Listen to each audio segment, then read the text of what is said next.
Because he had a good point. We're talking about the fact that some people cannot get in at close range to fight, right? So it's really hard, so they're going to learn how to bridge their way in. But there's a problem with that, because when you do trapping hands, you got to be careful not to fall into a trap. And I'll show you what it is.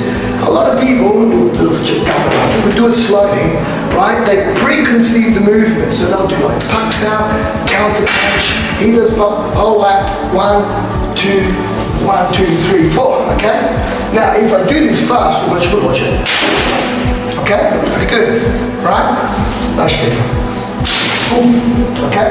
Looks pretty cool, doesn't it? So if I'm really fast, boom, I can even get in with punch up punch. Right? Boom, good. Now, that looks great, but it actually, if it's done correctly, doesn't work. I'll explain to you why.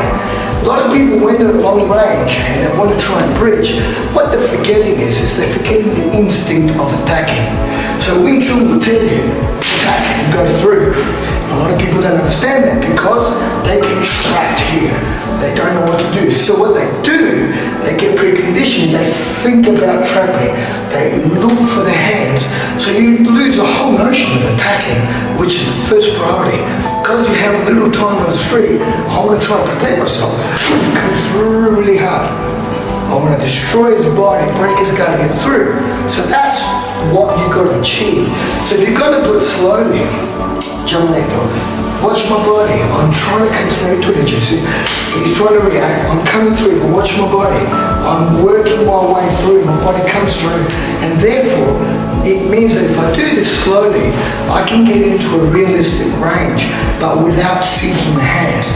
See, I can do this live for a Charlie Cook. I don't know what's going on, right?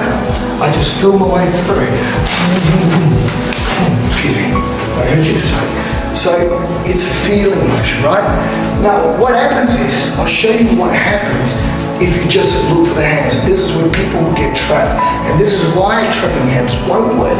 So all I'm going to do is ask you to counter attack. Maybe just want to counter attack. So you watch. Guess how? You try this, right? All I want your partner to do is that when I come in trap, I want to just throw Wing Chun punch as fast as he can. Very hard. Try again. See, it's very hard. It's not easy for me to do punch, punch, lap, punch. I'll try, right? Be closer. Do very good. I'm just asking, do the punches hard. Very, very hard. You got to be really good. So the best thing to do to learn trapping, you got to learn it through the motion of attacking. So a punch up becomes attack, punch becomes an attack. My lap, before it becomes a lap, it's an attack, so it goes through. If it blocks, then I'll pull it down. But my instinct is always to attack and push forward. Not push forward, step forward. Always attack and push forward. Now watch the difference. He can go fast, switching another logic. I'm just going to go straight through him.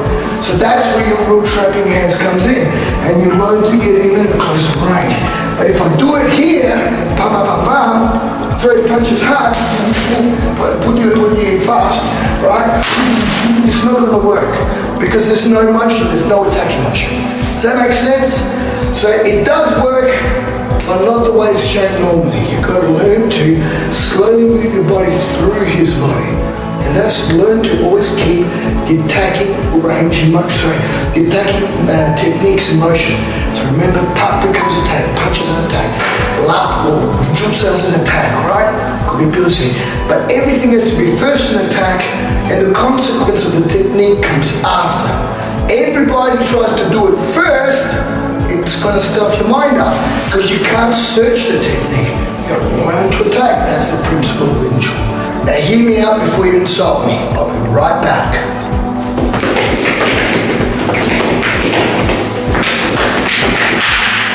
So, Wing Chun trapping hands. What's the